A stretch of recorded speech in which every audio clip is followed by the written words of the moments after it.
You can be completely self-aware and still feel pulled toward the wrong thing. That doesn't mean you're broken. It means your nervous system learned to confuse something with love. And at some point, you stop blaming the situation and you start asking something harder. What's wrong with me? Why do I keep doing this? Haven't I learned this lesson already? I want to answer that question today because I don't think you've been choosing wrong. I think you've been choosing familiar. And there's a specific reason that happens, that once you understand it, you'll never look at your past relationship quite the same way again. In this episode, I want to give you language for 3 things women most often mistake for love. I call them the 3 false phases of love: intensity, potential, and familiarity. The first one surprises most women, and the third one tends to change everything. And once you understand all 3, the pattern starts losing their hold. Here's what I've come to understand. Most women don't repeat patterns because they lack standards. They repeat patterns because their nervous system hasn't caught up to their standards yet.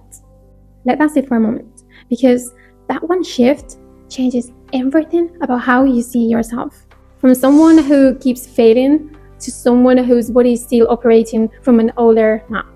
And the 3 things that keep pulling you back, they all have names.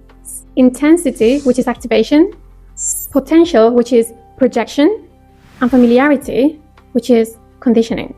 None of them are love, but they feel close enough that the nervous system can't always tell the difference. And understanding that, really understanding it, is where the patterns start to unravel. Pour yourself something if you haven't already, because this kind of conversation deserves a quiet moment. Prepare your favorite tea, your coffee, or matcha, and let's enjoy this conversation together. And if you're new here, welcome. I'm Eva. I love creating deep conversations and practical, powerful tools for women who want to reconnect with themselves and build a life that feels beautiful from the inside out. Because most women don't need fixing, they need returning. So welcome here. I'm really happy that you're here. And before we go deeper, I want to say something that might genuinely relieve you. If you've ever looked back at a relationship and thought, why do I stay so long? Or why was I so drawn to something that clearly wasn't right? Here's what I want you to hear. You weren't failing your own judgment. Your standards evolved. Your body is still catching up to those standards. And those 2 things moving at different speeds. And that's not weakness. That's just being human. And if this kind of conversation feels like home to you, you probably want to stay here. So join, subscribe, and turn those notifications on. And join this beautiful community. Come on, we are creating here. I would love to see you around. I remember sitting with my journal open, reading the same words I'd written weeks before about the same situation, the same person. And every part of me could see it clearly. My friends could see it. The journal could see it. And yet something kept pulling me back. And the part that scared me most wasn't the situation. It was what this situation seemed to reveal about me. What does it say about me that I keep going back? What I eventually understood was that I wasn't choosing it because I lacked clarity. I was choosing it because it felt familiar. And my body had learned somewhere along the way to mistake familiar for safe. And that was the moment everything started to shift. The first false phase of love is intensity. The pull, the electricity, the highs and lows that makes ordinary life feel flat by comparison. And I understand why that feels like love. It's consuming and it's impossible to ignore. Here is what most people miss. Intensity isn't connection. Intensity is activation. Think about what that actually looks like. Checking your phone every 5 minutes.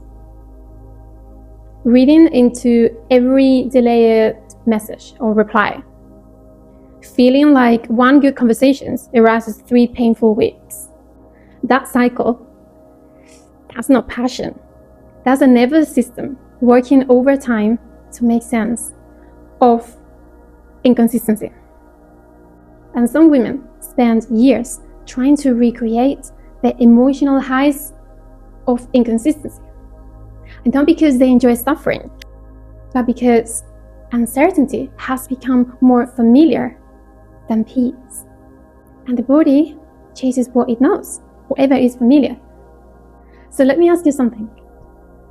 If someone made you feel anxious 90% of the time and euphoric 10% of the time, will you call that love?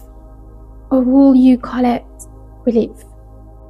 Because the euphoria is real, but it's relief from anxiety, not the presence of love. And that distinction changes everything.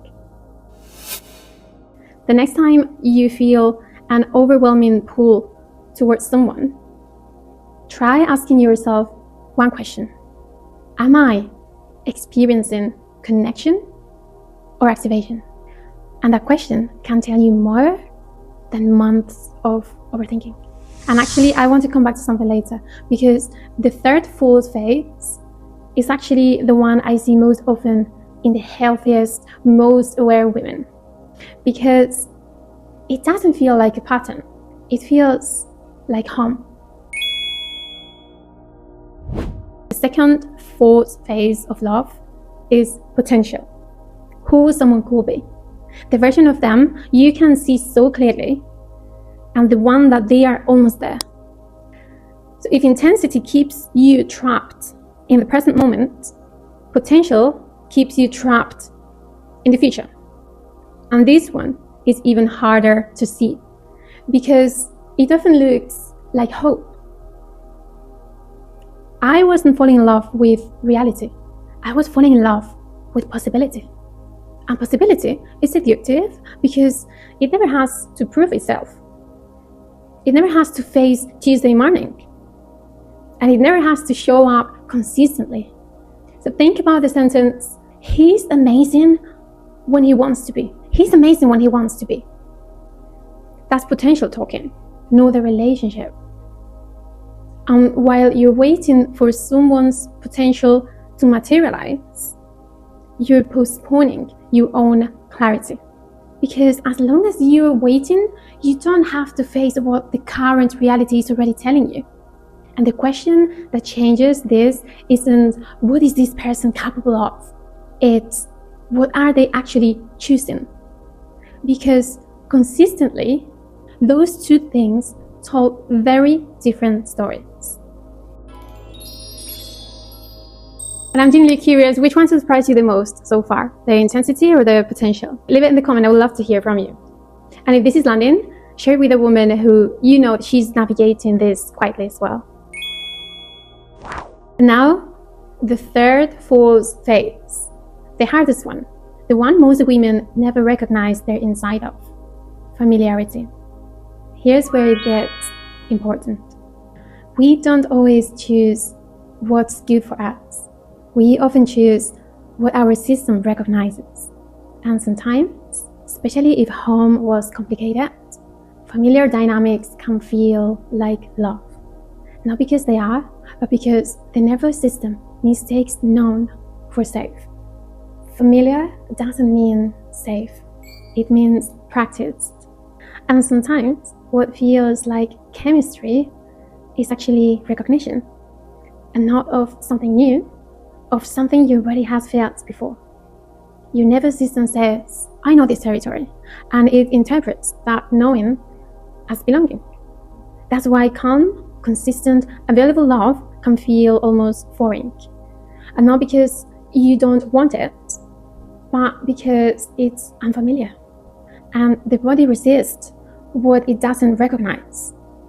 So we don't just stay in familiar patterns because they feel good.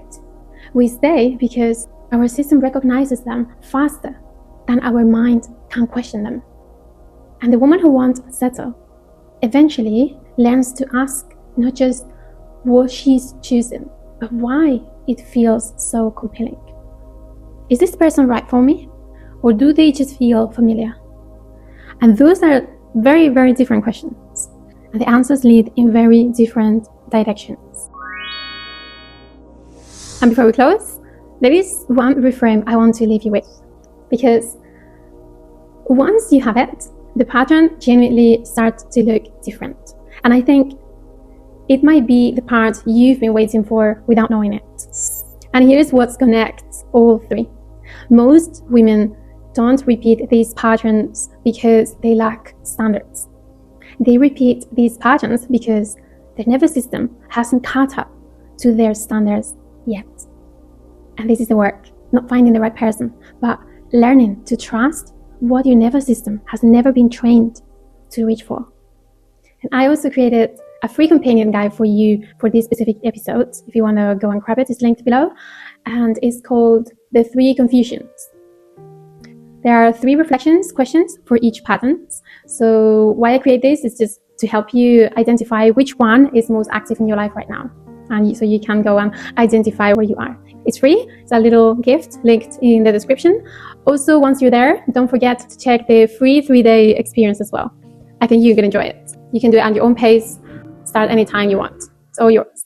And if you want to go deeper, Aligned by Design is where this work lives at the identity level. It's a powerful self-coaching framework that you can hold forever. Use it in different periods of your life. It goes through 7 internal layers, shaping how you think, how you decide, and how you show up. It's not something that you complete once. It's something you return to as you grow. And it's linked below as well. And if you're not ready for that yet, remember the free reset. It's always the gentlest, but the most powerful starting point. Have a look. Real love isn't flat. I want to be clear about that. Real love is steady, warm, alive, without being destabilizing. It doesn't feel like high. It doesn't feel like relief from anxiety. It doesn't feel like a campaign to hold someone's attention. It feels like arriving somewhere, like being met, like you don't have to edit yourself to keep it. And once you know that feeling, not just intellectually, but in your body, in your soul, the old patterns start to look different. You still feel the pull sometimes, but now you recognize it for what it is. So the woman who wants to settle isn't the woman who stopped feeling attracted to old patterns. She is the woman who finally understands them. And because she understands them, she no longer mistakes them for love. And once you stop confusing these things with love, something interesting starts to happen. Your standards stop feeling unrealistic. They start feeling necessary. And that's exactly where episode 4 begins. Because the woman who wants to settle doesn't just know what she's done mistaken. She starts asking different questions entirely. If these environments keep producing the same patterns, where do aligned people actually exist? That's the question that she asks next. And the answer, honestly, is not where most women are looking. So I'll see you there. Thank you for being here, genuinely, and welcome back to yourself.